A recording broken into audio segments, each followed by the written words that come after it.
এদিকে সন্দেশখালী থানায় সুকান্ত মজুমদারকে অবস্থান বিক্ষোভ থেকে টেনে হিঁচড়ে তুলে দেয় পুলিশ। তারপর প্রশাসন সুকান্তকে 5 মিনিটের সময় বেঁধে দেয়। পরে সুকান্তকে গ্রেফতার করা হয়, যদিও ব্যক্তিগত বন্ডে সই করে জামিন নিয়ে নেয় বিজেপি রাজ্য সভাপতি।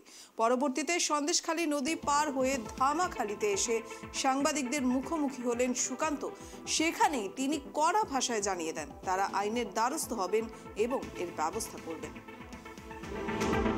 দেখুন, পুলিশ গ্রেপ্তার করেছিল, পেয়ার বন্ডে ছাড়া হয়েছে, আমাদের ধামাখালীতে এনে এপারে নিয়ে আসা হয়েছে। আমি অপেক্ষা করছি আমার কর্মীরা এলে তারপরে যাবো। আমার কর্মীদেরকে ছেড়ে আমি তো যাবো না। আপনাদের আজকে আন্দোলনটা কিছু ছিল? বিক্ষোভ? আমাদের বিক্ষোভ একটাই দাবি ছিল যে শেখ শাহজাহানকে গ্রেপ্তার করতে হবে। এই দাবি নিয়ে আমরা গণতান্ত্রিক পদ্ধতিতে শান্তিপূর্ণভাবে আন্দোলন করছি। পুলিশ বিনা প্ররোচনায় যে ধরনের আচরণ করেছে, এই ধরনের আচরণ গণতন্ত্রে কাম্য নয়। এবং যদি ভেবে থাকে যে এই জেলার এসপি, ডিজি কপিল সিব্বালের আঁচলের তলায় কোর্টের পেছনে লুকিয়ে থাকবে, হবে না। আমরাও সুপ্রিম কোর্টে যাচ্ছি, আমাদের লয়ার যাচ্ছে। প্রয়োজনে রাম জেঠমালানির মজির মতো লয়ার দাঁড়াবে। বাধ্য করবো প্রিভিলেজ কমিটিতে নিয়ে যেতে, আগেরটাতে। এটাতে কমপ্লেন করবো না, শুধু আগেরটাতে প্রিভিলেজ কমিটিতে নিয়ে যাওয়ার ব্যবস্থা করবো।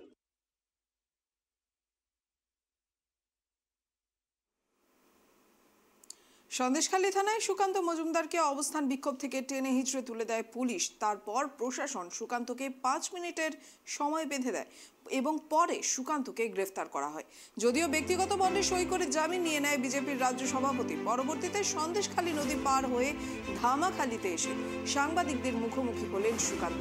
সেখানে তিনি কড়া ভাষায় জানিয়ে দিলেন তারা আইনের দ্বারস্থ হবেন এবং এর ব্যবস্থা করবেন।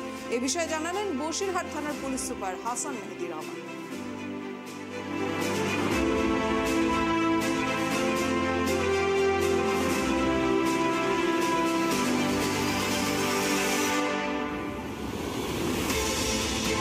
কি হলো এটা সবাই দেখলেন। মাননীয় শ্রী সুকান্ত মজুমদার বিনা নোটিশে এখানে এসেছিলেন। তিনি একজন জেড ক্যাটাগরির প্রোটেক্টি। উনি আমাদেরকে কোনো প্রায়ের ইনফরমেশন ছাড়াই সন্দেশখালী চলে এসেছিলেন, ধামাখালীতে, যেখানে ওনাকে ইন্টারসেপ্ট করা হয়।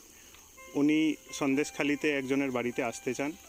ওনাকে পারমিশন দেওয়া হয় যে ওনার সিকিউরিটির সঙ্গে উনি এখানে অ্যারেস্ট করা হয় এবং পার্সোনাল বন্ডে আবার ছেড়ে দেওয়া হয়।